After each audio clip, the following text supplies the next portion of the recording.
We begin this evening with farm bankruptcies on the rise in Arkansas, reflecting a dismal agriculture economy that isn't seeing many farmers breaking even.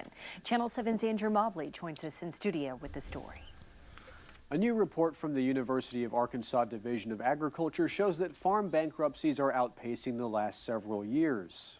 On a national level, we've already beat out 2024's annual bankruptcies. Loy's report shows that 15 farms have filed Chapter 12 bankruptcies in the first quarter of 2025. To put that in perspective, there were 16 Chapter 12 bankruptcies total last year. Wow. Farm bankruptcies have become half of Jonesboro bankruptcy attorney Joel Hargis's cases. I have filed more Chapter 12s in the last 6 months than I have in any full year. Filing Chapter 12 bankruptcies gives qualifying farmers a more flexible repayment structure and allows them to continue farming. But that's only one kind of bankruptcy. More extreme Chapter 7 bankruptcies are those in which debtors must sell off assets, like farms and farm equipment. I try to steer farmers away from Chapter 7s. If we can fit them into a Chapter 13, great, because it'll help protect the home. It'll protect the vehicles that are needed for the household. It's unknown how many farmers filed for Chapter 7 bankruptcy this year, but one that Channel 7 spoke with believes that it may be more than those filing Chapter 12. Arkansas farmers are going bankrupt at an enormous rate right now, guys. After Trump policies are destroying the entire economy. We're talking about tariffs on all these different countries, no more trade relations when you're talking about selling the material that they're growing, guys. This is really crazy.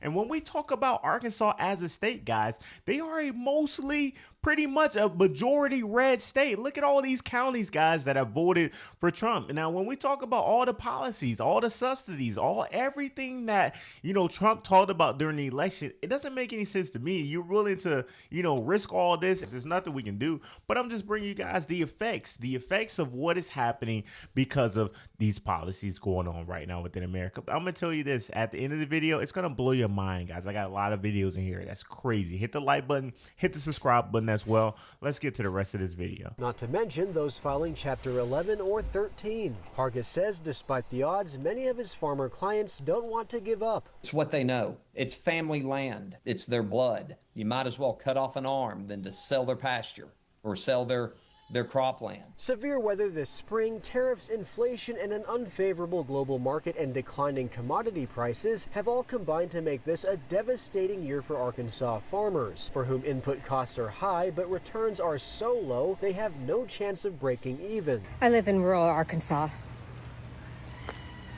And if you don't understand why people in rural Arkansas or rural America vote Republican, it's because of fear. And jealousy that somebody has it better than they do, that they work their asses off, and most of them do. More education, because the education here is at the bottom of the tier. Maternal mortality, low. Education, low. Quality of living, low. Infrastructure, super low. There's no industry. There's no hope for these young kids in rural Arkansas to have a job. We had a chance to vote Chris Jones, an actual rocket scientist like myself who was educated and had a plan to bring jobs and infrastructure to Arkansas.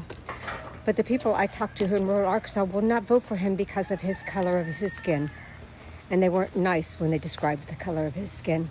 Now, I'm going to tell you, there are some very interesting things going on right now within America, and I'll make a whole separate video about this after. But guys, if you guys don't know, they're making white-only towns now within these cities. And, there was always, a underlying tone of like, we know what cities, what states to, not to go to, whatever the case is. But they're out in the open. They're really, really trying these things right now within the country, and there's nothing being done about it.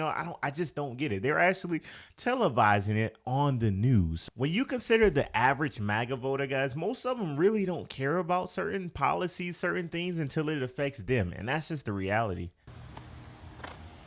So they voted for a sycophant,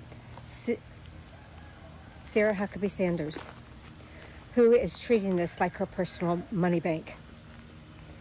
There is no infrastructure here. The roads are shit. You can drive 2 hours. So my closest grocery store, besides Walmart, is 2 hours away. So if I go that 2 hours to go to that grocery store, the roads I have to take are barely have enough room for two people to pass each other. There is no cell phone coverage for over an hour and a half of that ride. What?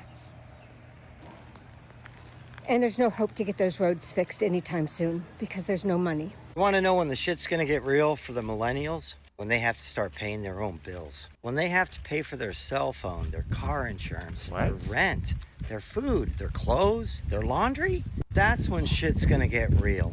Like, they have no clue how lucky they have it right. So millennials, are y'all just not paying bills? Are y'all just not living? Are y'all just living for free? Like, I don't know. What is this guy talking about right now? Like, do y'all know the age range of millennials within America, guys? Like, this doesn't make any sense. I got to go up here and look. What is the millennial age range? Because what is he talking about right now? And y'all see the hat. Y'all see exactly what he's talking about.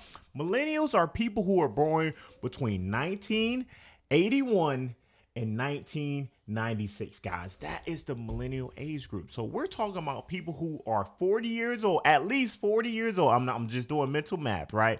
I'm just going to say 45 years old all the way down to, let's just say 30 years old, guys. You're saying these people aren't working, they're not paying bills? Are you serious right now? What? And nothing against him. I'm not trying to, because he might have a good point. We need a little bit more context within this video, but this is crazy. Now, you guys better buckle up, Buttercup. This is why I say you should have to pass a test before you can vote. You have to pass a test before you can drive. Because what the fuck are you talking about? Like, how old do you think millennials are? Millennials are anywhere from 29 to 44 years old. Yeah. Like, what in the blue hell are you talking about, man? Like, this... Yeah. Suggest that this is about criminal activity is ludicrous because illegal immigrants are responsible for 1% of the violent crime in this country. 1%. Facts. Men are responsible for 85%. Men of all colors. Men who are citizens of this country are responsible for 85%. That's a pretty big delta. So if you really cared about crime, why aren't you getting to the root of why do men commit so many crimes? When men are 50% of the population, but they're 85% of the crime. Women are 50% of the population, but they're only 15% of the crime. Why is that? Like, we should explore that. And I don't mean we should go attack every man and drag him out of the country like we are with the immigrants. I'm saying you need to figure out, identify, like study, identify, and resolve if you give a shit about crime. And if you don't give a shit about the 85% of people committing crimes, then don't give me bullshit that's why you're going after illegal immigrants. It's because that's not their goal. It's not about, the crime or whatever the case is. That's just an excuse to make the decisions that they make. We know why. I'm not even going to get into why, but at the end of the day, it's not about the crime. I've understand that after watching thousands of videos. Why can't people understand that these Hispanic families are running for their lives in a country that doesn't pay enough to buy food for their families? Like, they come over here and they work hard. Tell me why ICE is going to job sites and arresting hardworking men and women. Tell me why they're going to Home Depot, where men are trying to legally find work instead of doing bullshit crimes to make money or to support their family. Unlike Americans, they'll go rob the next man if they're doing bad. Explain all that to me. If you can do that, then I might have an ear for you.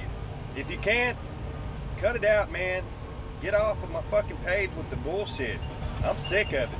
I am fucking sick of it. Yeah, they're supposed to be stealing jobs. They're supposed to be, creating all the crimes. But at the end of the day, when we talk about the people going to get rid of them, why are they going to the construction sites? Why are they going to these farms? You got people not even showing up to work at the farms, guys. They're like, hey, I'm afraid to go to work because at the end of the day, I don't know if I'm going to get sent back to some random country around the world. This is just what's going on, guys. I mean, when you talk about farm bankruptcies and, farms going out of business because they don't have to work. Some farms have to work 24 hours a day. That's just the reality. Some farms, especially dairy farmers, and I'm not a farm expert, guys. I'm not going to come on this video and act like I'm just an expert at this. But what I will tell you is the workers are not, especially the ones who are ran by migrant workers. Not every single farm is ran by migrant workers, but a lot of them are. And when we talk about, you know, the work and everything that's going on with Trump's policies and everything in the country right now, they're like, I'm not going to work to risk my life and my family life. They just want to make a better living. At the end of the day, that's all they want to do. It makes no sense to me. But you let me know what you think about this in the comment section below. Hit the like button. Hit the subscribe button as well. I will see you next video. We out. Let's go.